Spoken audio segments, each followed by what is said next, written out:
Assalamualaikum warahmatullahi wabarakatuh. Nah, dalam kesempatan ini saya akan berbicara masalah logistik pemilu.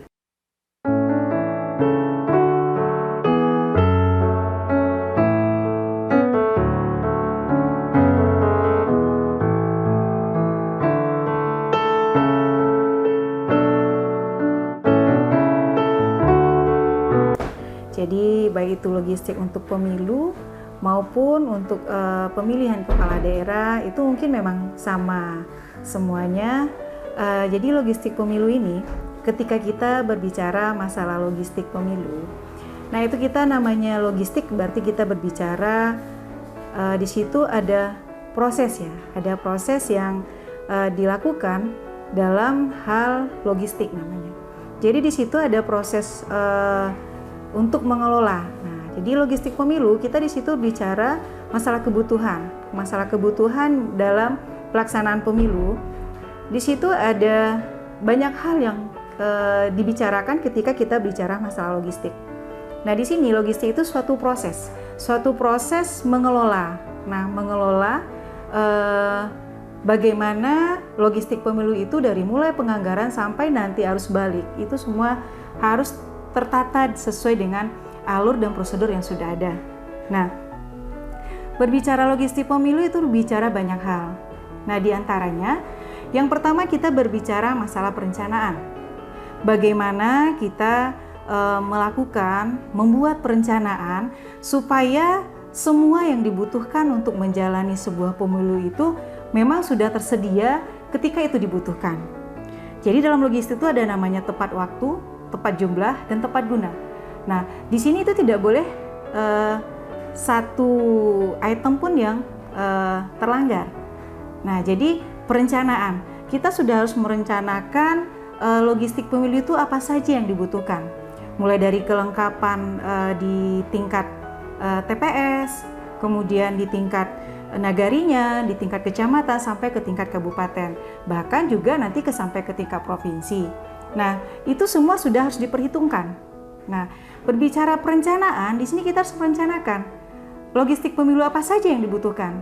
Ketika berbicara logistik pemilu, di situ termaksud dalamnya perencanaan, kita harus merencanakan berapa sih jumlahnya TPS yang ada di tempat pelaksanaan pemilu tersebut, kemudian berapa sih kebutuhannya, dan juga harus menganggarkan berapa persen kita anggarkan itu cadangan namanya. Nah, kita harus melihat di situ tepat jumlah. Kita juga tidak boleh membuat perencanaan logistik ini melebihinya itu terlalu banyak. Makanya kalau dalam logistik pemilu itu ada persentase ya, persentase itu untuk kelebihannya berapa sih yang kita anggarkan. Dan untuk surat suara contohnya, untuk logistik surat suara itu dalam aturan undang-undang dan juga PKPU tentang pengelolaan logistik itu untuk surat suara itu dianggarkan kalau dalam pemilu itu 2% dari jumlah daftar pemilih tetap di satu TPS, dan untuk pemilihan kepala daerah itu dianggarkan 2,5% dari jumlah daftar pemilih tetap yang sudah ditetapkan dalam sebuah TPS. Nah, itu perencanaan. Nah, ketika perencanaan, ini bisa kita anggarkan sampai 3% kelebihannya atau 4%, kita sudah menyalahi aturan dan yang sudah ditetapkan dalam undang-undang dan PKPU. Jadi itu perencanaan. Walaupun kita melakukan perencanaan, membuat perencanaan, tapi tidak boleh melanggar aturan yang sudah ditetapkan. Kemudian, berbicara logistik, kita juga berbicara selain dari perencanaan, berbicara masalah penganggaran. Jadi ketika perencanaan itu kita merencanakan berapa sih jumlah yang kita butuhkan, kemudian juga semua dihitung. Nah, termasuk di dalam perencanaan tadi itu juga merencanakan anggarannya. Nah, di sini untuk penganggaran, untuk logistik pemilu, penganggaran ini kita juga harus melakukan survei. Jadi tidak serta-merta ketika sudah kita rencanakan penganggaran kita bisa buat sesuka hati kita. Tentu tidak. Ada aturan yang mengatur. Memang kadangkala ada isu-isu miring atau berita-berita hoax yang menyampaikan kalau sudah ada pemilu atau pemilihan kepala daerah itu biasanya KPU akan banyak proyek-proyek atau banyak tender-tender termasuk dalam hal pengadaan. Nah, itu sama sekali tuh ya isu-isu seperti itu tidak benar adanya. Karena memang ketika melakukan perencanaan, penganggaran, itu KPU melakukan survei, membuat tim untuk melakukan survei. Nanti dalam penganggaran tadi itu disurvei. Nah, disurvei mungkin di situ ada 2, 3 atau 4 tempat atau 4 perusahaan yang akan melakukan pengadaan terhadap logistik pemilu. Nah, itu biasanya juga untuk logistik pemilu, kalau setiap pemilu itu kita melakukannya kadangkala itu dikoordinir oleh provinsi ataupun pusat. Seperti kemarin pilkada, itu namanya ada melakukan pengadaan logistik pemilu, ada yang memang pusat yang melakukan pengadaan, ada yang memang dari KPU provinsinya. Jadi sharing pengadaan ini pun itu tidak, istilahnya tidak hanya KPU kabupaten kota bisa ya sesuka hati melakukan penganggarannya, namun ada standar baku kita untuk menganggarkan. Nah, nanti dari hasil survei kita akan mengambil angka yang memang angkanya itu memang angka yang terendah, kemudian sesuai dengan spek yang sudah ditentukan. Jadi dalam penganggaran kita harus menyesuaikan tepat jumlah tadi, jumlahnya tepat. Jadi kita menyesuaikan dengan anggaran yang ada. Nah, survei-survei itu sangat penting sekali ya.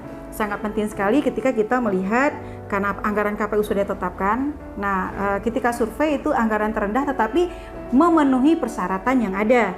Bukan berarti kita mencari yang terendah namun tidak memenuhi spek yang ada, tidak memenuhi yang sudah diatur itu seperti apa sih spek-spek untuk pengadaan logistik.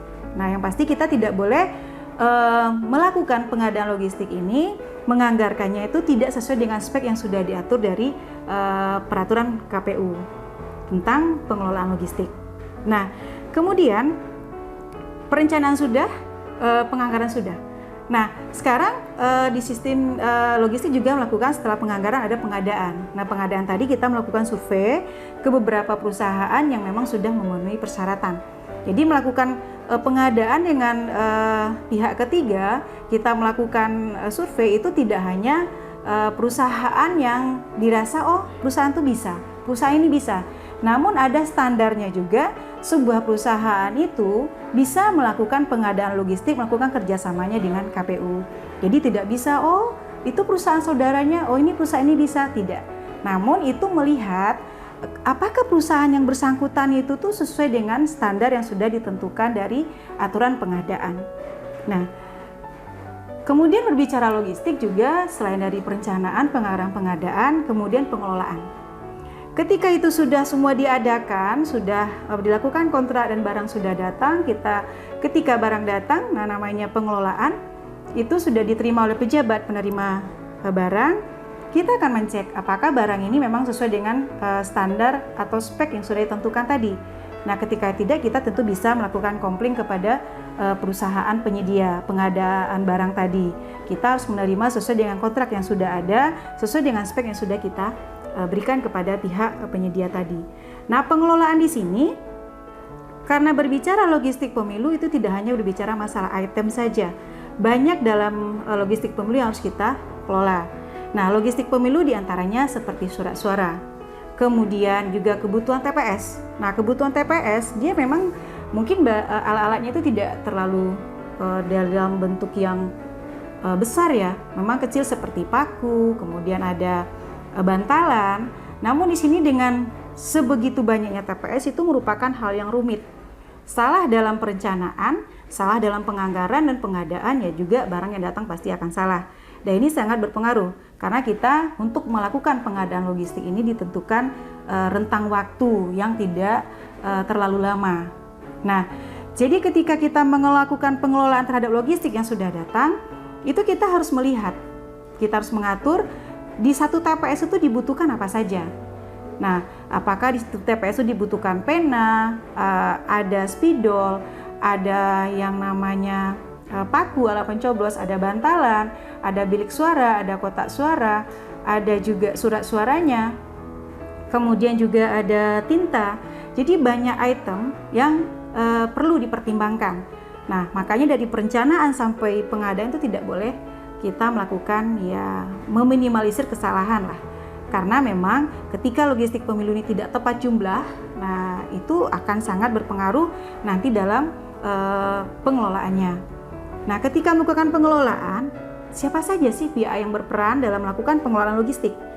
Nah, di sini pihak yang berperan untuk pengelolaan logistik ya bisa saja tim yang dari KPU-nya, bisa juga pihak ketiga. Nah, di sini tentu kalau pihak ketiga kadang-kala memang ada penyedia. Penyedia itu yang langsung mengelola logistiknya. Nah, di sini tentu bukan surat suaranya ya, maksudnya seperti kelengkapan TPS. Kalau kita yang di KPU melakukan pengelolaan, nanti kita hitung berapa sih satu TPS itu membutuhkan spidol, membutuhkan pena, membutuhkan kokarde. Kokarde itu mulai dari kokarde saksi, kemudian petugas KPPS kita, kemudian juga dari pengawas pemilunya. Nah, itu dihitung semua. Biasanya kita di KPU juga yang selama ini kita perhatikan itu tim dari KPU sendiri yang mengelola. Nanti dimasukkan dalam plastik, satu TPS itu udah satu plastik, isinya lengkap. Nah, ada juga rekan-rekan KPU itu penyedia langsung yang sudah menghitung. Kita memberikan jumlahnya, satu TPS butuh ini saja itemnya. Nanti penyedia yang akan masukkan ke dalam plastik. Nah, nanti dikirim langsung ke KPU-nya, itu sudah dalam keadaan terbungkus dengan jumlah yang sudah kita berikan tadi item-itemnya. Nah, bisa juga dikelola sendiri oleh KPU-nya. Nah, dan ini tidak boleh ini yang namanya tepat ya, tepat jumlah, tepat sasaran, nah tepat waktu. Nah, ini tepat jumlah. Tidak boleh jumlahnya kurang sedikit pun.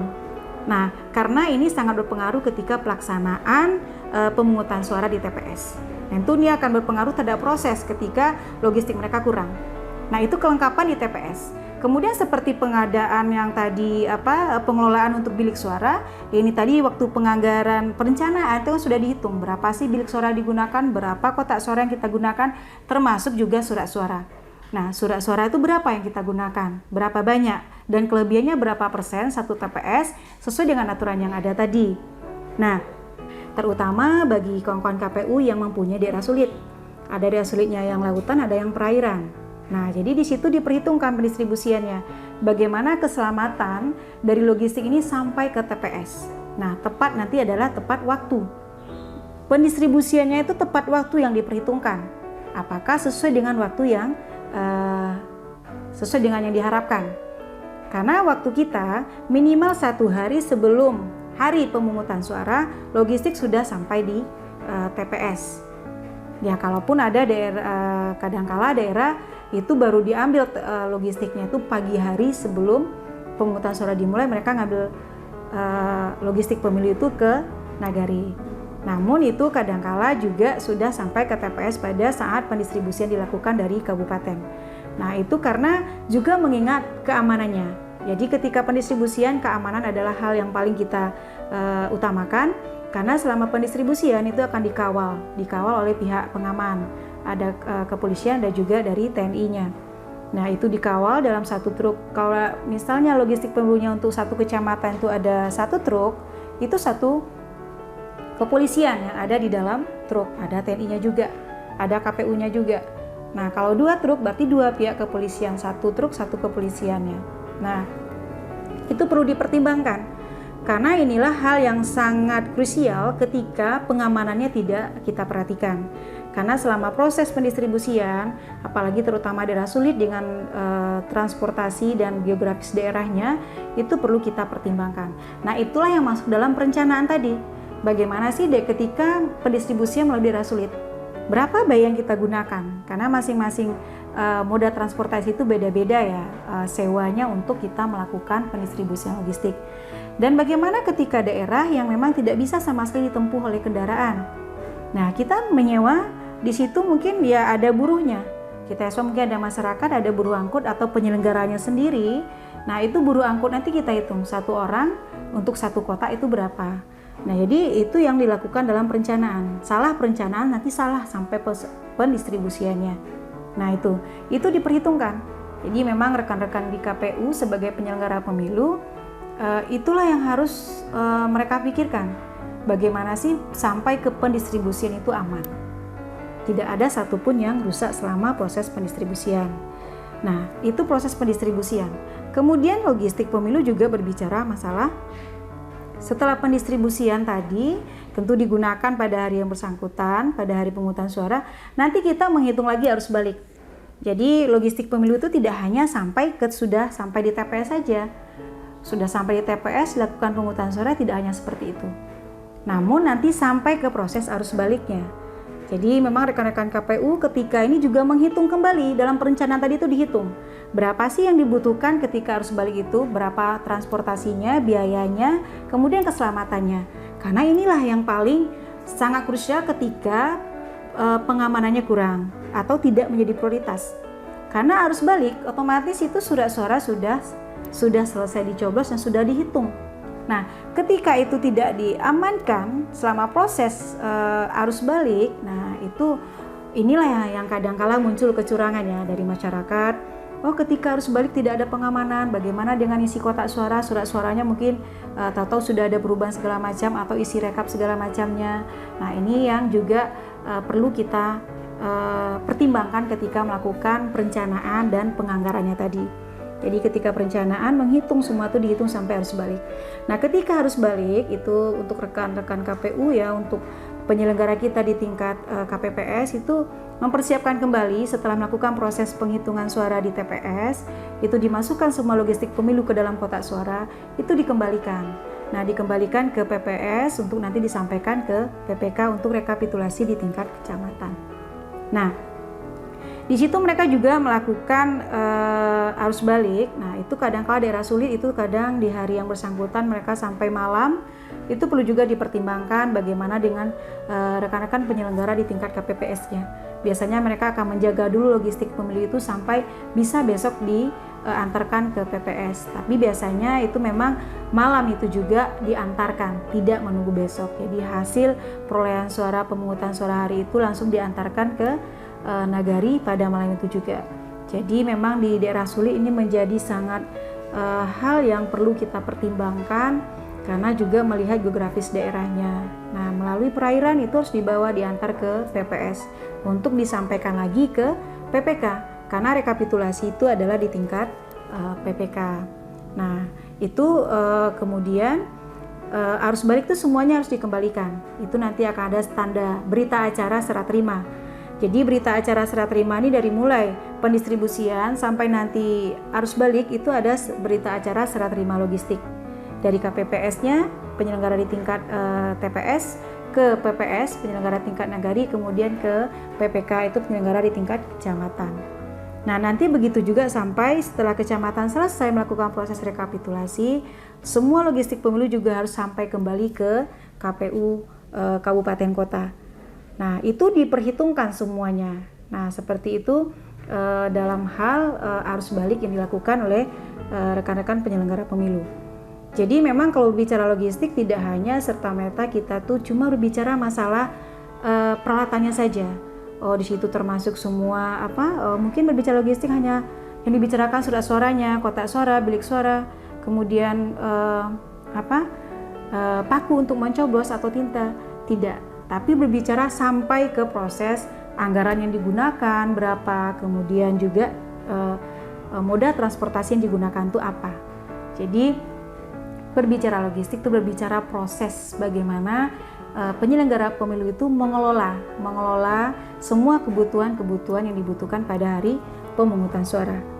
Nah, itu rekan-rekan semua terkait dengan logistik pemilu ya, begitu ribetnya sehingga rekan-rekan penyelenggara pemilu harus menghitung sedetail mungkin itu dari mulai yang disampaikan tadi. Jadi ada perencanaan. Jadi kalau kita berbicara logistik pemilu, di situ kita berbicara perencanaan, berbicara penganggaran, berbicara pengelolaan, nah kemudian berbicara masalah pendistribusian, dan terakhir berbicara masalah arus balik.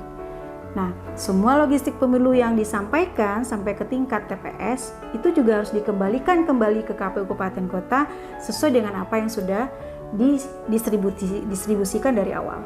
Jadi makanya berita acara serah terima logistik ini tuh sangat dibutuhkan sekali. Nah, itu mungkin rekan-rekan semua terkait dengan berbicara logistik pemilu. Karena kalau berbicara logistik pemilu berarti kita sama dengan berbicara nadinya pemilu ataupun nafasnya pemilu. Ketika logistik ini tidak ada, ya bagaimanapun persiapan kita terhadap pemilu baik itu persiapan dari penyelenggaranya, persiapan dari pasangan calonnya, atau persiapan dari calon-calon legislatif, atau bahkan calon presiden sekalipun, ketika logistik pemilunya itu tidak ada dan tidak terkelola dengan baik, ya nanti pemilunya ya tidak akan bisa diselenggarakan dengan baik. Karena itulah makanya logistik pemilu ini sama kita dengan bicara nadinya atau nafasnya untuk pemilu. Nah, jadi banyak hal yang perlu dipertimbangkan dalam logistik pemilu. Nah, mungkin itu rekan-rekan semua sekedar berbagi seperti apa sih logistik pemilu yang